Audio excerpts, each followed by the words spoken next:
ఇప్పుడు తెలుగు అమ్మాయిలు నేను హీరోయిన్గా నాకు హీరోయిన్ లక్షణాలు ఉన్నాయి, నాకు కానీ ఆఫర్ రావట్లేదు అనేవాళ్ళు ఎవరైనా చూపించండి కాస్త. మీరు తీసుకుంటారు ఉంటే డెఫినెట్. నేను కదా ఎవరైనా తీసుకుంటారు, ఎందుకంటే ఈజీ కదా. మళ్ళీ అక్కడ నుంచి వాళ్ళు ఫ్లైట్లు వేసి అవును ఇక్కడ అకామిడేషన్ ఇచ్చి మీకు గొడవ లేదు కదా. తెలుగు మాట్లాడుతుంది,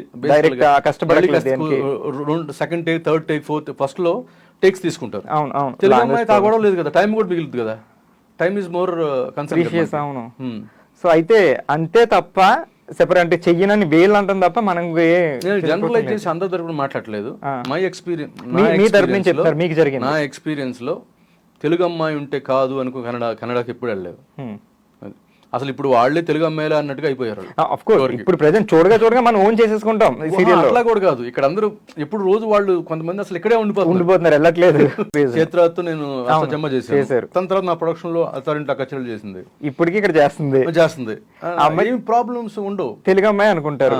1-2 ఆర్టిస్టులతో ప్రాబ్లమ్స్ ఎవరితో అయినా వచ్చే, మీకు వచ్చింది ఎవరితో అయినా వచ్చే. ఇప్పుడు సపోజ్ నువ్వేదో నాకేదో పర్సనల్ గా నేను అక్కడికి వెళ్ళాలి, నేను డేట్ ఇవ్వలేదు కదా, ఆ రోజు కుదరదంట, అవి వాళ్ళతో కూడా ఉంటాయి. జనరల్ థింగ్స్ ఏం లేవు. వాళ్ళు ఇంకా మోర్ ఆఫ్ వాళ్ళు నాకు తెలిసి చాలా వేరే సిటీ అయినా కూడా చాలా కంఫర్టబుల్ గా ఉన్నారనిపిస్తుంది. అంటే వాళ్ళు వచ్చిన 15 days ఇక్కడే ఉండిపోతారు, ఇంకెక్కడికే వెళ్ళరు, మనకి షూట్ తప్ప వేరే పని ఉండదు కాబట్టి. So more comfortable than these people. ఇక్కడ మనకి అలా కంపేర్ చేయట్లేదు, ఇక్కడ లేరు మనకి. చేసేవాళ్ళు ఏమంటలేదు, నువ్వు ఉన్నావు ఇక్కడ వాళ్ళు, మనం ఏం ప్రాబ్లమ్స్ పెట్టాం, ఇది ఒకటే చేస్తాం మనకి. అలానే మన తెలుగు హీరోయిన్స్ కూడా కొంతమంది ఉన్నారు ఫుల్ గా.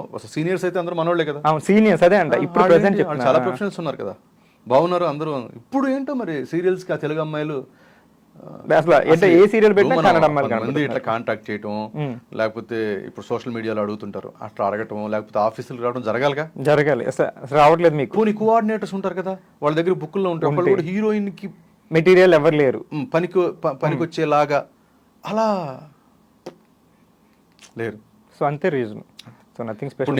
నేను వైదేహి పండుగ తీసుకున్నామ్మా, అమ్మాయికి అదే ఫస్ట్ సీరియల్. అవును, ఓకే బాగా. కానీ మినిమం యాక్టింగ్ కూడా బాగానే వచ్చింది అమ్మాయికి, చేయగలిగింది. అలా లేరు తెలుగులో అలా లేరంటే దానివల్ల తప్ప మనం ఎక్స్పీరియన్స్ అవుతుంది. మీకు జరిగింది. ఈ 10 years లో మీరు ఆల్మోస్ట్ ఎన్ని సీరియల్ చేసి ఉంటారు? 8, 9, 10. శ్రీమతి కళ్యాణ్ ఒకటి చేసాం. తర్వాత కలియుగ రామాయణం అని జెమినీకి మన ఉప్పలపాటి నారాయణరావు గారు ఉన్నారు కదా డైరెక్టర్, ఆయన బాలాజీ టెలిఫిల్మ్స్ చూసుకునేవాళ్ళు. ఆ సీరియల్ ఒకటి అది చిన్న కొంచెం రోజులు రన్ అయింది. దాంట్లో నిరుపం వీళ్ళందరూ వాళ్ళు కొంచెం నేను లేట్ గా ఎంటర్ అయ్యాను. క్యారెక్టర్ హనుమంతుడి క్యారెక్టర్, వాళ్ళదేమో రాముడు లక్ష్మణుడు క్యారెక్టర్. అలా కలియుగ రామాయణం కదా, మైథాలజీ ఇంటర్నల్ గా మైథాలజీ ఉంటది, అందులో మీ సోషలైజ్ చేసి మీరు హనుమంతుడు క్యారెక్టర్ డైనమిక్ గానే ఉండేది క్యారెక్టర్. తొందరగానే కంప్లీట్ అయిపోయింది. ఆ దాంట్లో నాకు ఇదేంటి కాప్ రోల్ పోలీసు, ఆ గెటప్ చూసి అంతఃపురం సీరియల్లో జనరేషన్ చేంజ్ అప్పుడు ఒక ఇద్దరు కొడుకులు రాజావారి క్యారెక్టర్ కి, ఆ ఇద్దరు కొడుకుల్లో శ్రీచరణ్ కానీ రాజావారి, ఆ ఇద్దరు కొడుకుల్లో ఒక కొడుకు కాపు అనమాట. ఈడెవడో బాగున్నాడు అని చెప్పేసి పిలిపించారు. మూడోది కాపు గంటి రఘు గారు డైరెక్టర్, ప్రసాద్ గారు ఏమో అప్పుడు చూసుకునేవారు ఇన్ హౌస్. సో వాళ్ళు పిలిపించారు. అది అంతఃపురం, భార్యామణి సైమల్టేనియస్. ఆ రెండు చేస్తున్నప్పుడు చాలా రోజులు రన్ అయ్యాక ప్రభాకర్ గారు జాబిలమ్మ నువ్వు బాగుంటావు, ఆ రోల్కి చాలా బాగుంటుంది అని ఆయన ఫోన్ చేశారు. ఆ రెండు చేస్తున్నప్పుడు జాబిలమ్మ కమిటీ అయ్యాను. జాబిలమ్మ రోలు నాకు బాగా నచ్చిన రోలు. తక్కువ రోజులు, అది కూడా సరిగ్గా వర్కౌట్ అవ్వలేదు ఇక్కడ. అక్కడ పెద్ద హిట్ దైవమగళని. ఇప్పుడు మన ఫార్ములా లాగా ఉండదు హీరో క్యారెక్టర్. హీరో కూడా ఒక క్యారెక్టర్, ఓకే మొత్తం అన్ని క్యారెక్టర్లతో పాటు జర్నీ చేసి, అంటే హీరోలో ఎక్కువ స్క్రీన్ స్పేస్ ఉంటుంది, కానీ ఆడు హీరో అంటే సకల గుణాభిరాముడు అలా ఒక పర్టికులర్ క్యారెక్టరైజేషన్ ఇట్లానే ఉంటుంది. వాడు టెంపర్ ఉంటుంది, ఆ టెంపర్ లో వాడు ఈ తప్పకన ఒక మాట అనేస్తాడు, వదిన బయటికి వెళ్తే మంచోడుగా ఉంటాడు. ఇప్పుడు సరే అప్పటికి ఏది ఇన్స్టింక్ట్ గా అనిపిస్తే అది చేస్తుంటాడు. ఓకే, మంచి రైటింగ్ అది. అక్కడ వాళ్ళ తర్వాత వాళ్ళని ఆ రైటర్ని తర్వాత ప్రొడక్షన్ కూడా ఇచ్చారు వాళ్ళకి. తర్వాత దేవత చేశారే, దేవత రైటరే ఈ దైవమగళకి ప్రొడ్యూసర్ రైటర్ అక్కడ తమిళ్లో.